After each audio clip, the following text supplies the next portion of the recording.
kami dari Pansus Hak Angket Parti ini kita ingin kita lebih hati-hati. Itu berhubungan dengan masalah-masalah lain.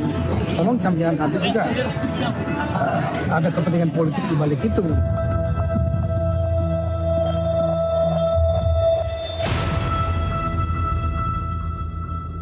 Kita lanjutkan diskusi kita, tapi sebelumnya saya ajak Anda untuk menyimak pernyataan dari Menteri Dalam Negeri berikut ini. Oh, saya langsung telepon, ya langsung telepon Pak Bupati, Pak Gubernur. Saya tanyakan kenapa mekanisme seperti itu. Nah, menyampaikan bahwa sudah memperhitungkan belum kemampuan masyarakat yang sehingga akhirnya dicabut. Nah, kita berharap dengan dicabut juga. Nah, sekarang ada tuntutan yang lain. Ini saya kira bukan berhubungan dengan itu, tapi berhubungan dengan masalah-masalah lain. Tolong jangan sampai juga ada kepentingan politik di balik itu. Tolong jangan, ya. Bagaimanapun bupatinya dipilih oleh rakyat. Kalau memang ada keberatan, lakukan melalui mekanisme yang ada. Di antaranya melalui DPR, bisa juga melalui meminta Mendagri untuk melakukan sanksi, peneguran, misalnya apapun juga.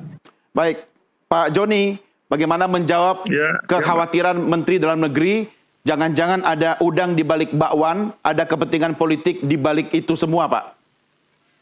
Ya, jadi gini Mas, saya melihat ini, saya hampir 4 periode Mas saya di Dewan Mas, saya 4 periode di DPRD. Jadi kalau saya lihat fenomena demo ini lain daripada yang lain. Jadi masyarakat ini urunan Mas. Bahkan kayak petani aja urunan seperti telo ya, saya bawa telo ya, ada yang bawa pisang, ada yang bawa jagung ya. Dan paling ngeri begini, saya tuh tanya, waktu hari itu saya tanya pembantu saya suruh belanja. Ya. Saya suruh belanja di pasar, dia bilang gini, pasar tutup Pak. Loh kenapa tutup? Bakulnya pada ikut demo. Waduh. Bakulnya pada, ada yang buat Pak, nasi bungkus untuk pendemo. Itu Pak. Ngeri Pak. Jadi nggak ada yang ini, Pak. nggak ada yang sponsorin ini, nggak ada sponsornya yang menggerakkan masyarakat ini. Ya kalau yang saya tahu ya nggak tahu ya Pak ya. Tapi yang jelas itu masyarakat tuh bergerak dengan sendirinya Pak.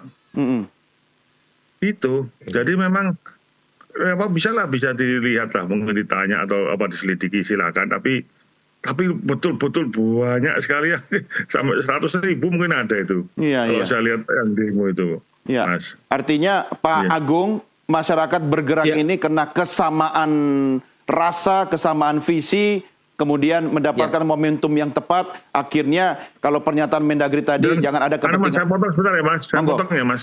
Itu kalau demo ini ada orang parpol yang menunggangi, saya yakin tidak sebanyak ini. Itu tanya Mas Agung lah, bukan politik Mas Agung itu loh. Maksudnya logistik parpol nggak mungkin sekaya itu ya Pak ya?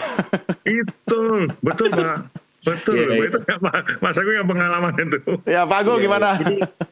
Ya ini common sense Mas Don ya. Jadi Mas Doni ini common sense karena masalahnya banyak sekali ternyata. Nggak mungkin orang Pati dari Jakarta mudik ke Pati buat ikut demo. Ada berapa orang itu? Ya, jadi mereka itu orang yang sudah mapan secara ekonomi nggak mungkin dibayar pasti yang dari Jakarta balik ke Pati. Ya, maksud saya common sense terbentuk sehingga muncul common enemy. Yang nanti common enemy-nya kepemimpinan Pak Bupati tadi.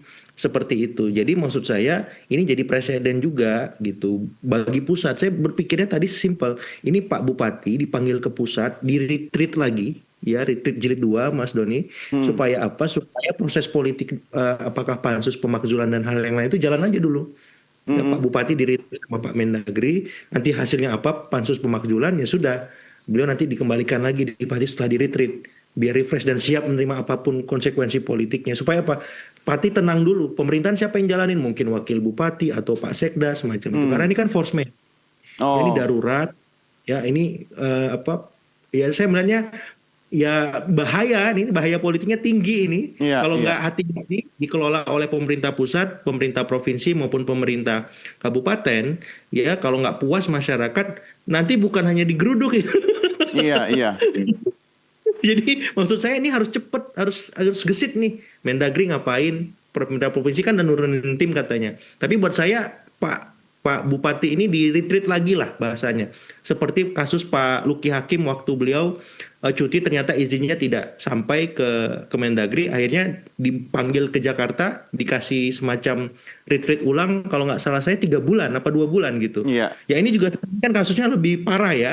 Jadi di Jakarta dulu aja misalkan. Jadi proses pansus pemakzulan jalan, ya biar objektif, biar clear and clean gitu. Ya sudah gitu, masing-masing jalan. Nah, habis itu kalau emang ada putusan baru Pak Bupati atau ada pemanggilan baru Pak Bupati datang. Jadi adem dulu. Kalau saya mikirnya adem dulu, tenang dulu, tapi pemerintahan harus berjalan. Iya kan, kalau soal adem kan sebenarnya gampang, Pak Agung, Pak Joni. Masyarakat kan selama kebijakan itu pro rakyat, yang tidak pro rakyat sudah dianulir, sudah dibatalkan. Tapi ternyata kemarahan itu mungkin sudah berakumulasi sehingga akhirnya memuncak begitu kan. Pak Joni, sebenarnya kalau komunikasi dengan Bupati itu mampet, kalau dengan Wakil Bupati gimana komunikasinya Pak dengan DPRD? Ya kalau Wakil Bupati ya kita, Wakil Bupati cenderung tertutup, mungkin takut sama Pak Bupati juga mungkin, saya juga nggak tahu. Oh, maksudnya Bupati mungkin sama wakilnya sama gitu? Bukan. Jadi maksudnya tuh Wakil Bupati memang jarang kelihatan nonjol. Pakai ewo? Jarang nonjol, iya. Nah kalau misalnya... Oh, oke. Kalau misalnya kemudian terjadi pemakzulan Bupati, itu kemudian yang menggantikan siapa? PLT atau Wabubnya naik atau ada pemilihan ulang atau gimana? Menurut aturan? Biasanya Wabubnya naik masuk ya. Biasanya naik ya. Betul, jadi ya. wakilnya naik, nanti yang jadi wakil jadi bupati, yang wakil bupati nanti dari partai pengusung, Mas. Partai pengusung, iya. Nanti baru di vote ke anggota parlemen semua siapa calon-calon dari partai pengusung untuk mengisi posisi wakil bupati. Ya, dan fraksi PKB di DPRD masuk dan dalam pansus hak angket kan, mendukung kan? Mendukung. Nah iyalah, kalau Wabubnya jadi bupati kan seneng toh Pak. Nggak tahu ya, saya nggak tahu. Nah enggak, itu kan urusan politik kan. Yang penting pembangunan tidak boleh vakum, ya kan Pak? Betul. Nah sekarang pertanyaan berikutnya, Anda berdua harus jawab. Kalau misalnya Pak Bupati kemudian di-retreat di Jakarta, kemudian dipoles, kemudian menyadari bahwa ternyata selama ini sikapnya itu menyakiti hati rakyat, dan kemudian berjanji tidak akan mengulangi lagi komunikasi politik yang negatif. Nah kembali, apakah kemudian Anda masih percaya DPRD kepada Bupati yang sudah kembali fitrah begitu Pak Joni? Kalau kami kan tetap kami sesuai dengan tugas kami, saya diwakil ketua pansus angket, kami menyelesaikan itu, Mas. Jadi saya tidak berani memutuskan itu, tapi yang nanti pansus angket nanti akan menyimpulkan seperti apa, itulah hasilnya. Iya, tapi kan Pak Agung, apa yang dihasilkan di parlemen daerah ini tentu akan menjadi guide bagi masyarakat di sana kan, untuk kemudian merespons atau bersikap bagaimana sikap mereka kepada Bupati. Kalau mungkin nanti Mendagri menatar ya, men-retreat ulang Bupatinya ini, apa yang bisa Anda sampaikan Pak Agung? Iya, ini lagi dan lagi bola panasnya di DPRD, Mas Doni. Jadi saya yakin masyarakat bisa dibaca aspirasinya lewat aspirasi anggota dewan yang duduk. Dan di dapil-dapil kan pasti anggota-anggota dewan ini menyerap aspirasi. Maunya gimana nih? Pasti nanya begitu pada turun ke dapil semua pasti. Saya berharap seperti itu. Dan putusan apapun di pansus ya harus kita hormati. Ini kan proses konstitusional. Ya, jadi kalau misalkan sudah di-retreat, sudah berjanji mau berubah dan lebih baik, itu satu hal. Tapi hal yang lain, pansus ini juga akan memberikan keputusan yang itu nggak bisa digugat karena suara dari masyarakat Pati, dan itu harus kita hormati, sama seperti sikap misalkan Pak Bupati mau berubah tadi ya. Jadi ini dua hal yang berbeda. Jadi kalau saya ya kita dengar semuanya Mas, gitu. Pak Bupati kita dengar, tapi masyarakat Pati yang menjadi objek kepemimpinan dari Pak Bupati juga harus kita dengar setelah peristiwa ini, karena ini kan presiden yang luar biasa gitu. Jadi maksud saya nggak dengan cara-cara konvensional kita meresponnya seperti itu. Mekanisme politik tetap berjalan, dan jangan lupa kabarnya akan ada mekanisme hukum juga dari KPK ya kan, yang akan dialami oleh bupatinya Pak Joni ini kan.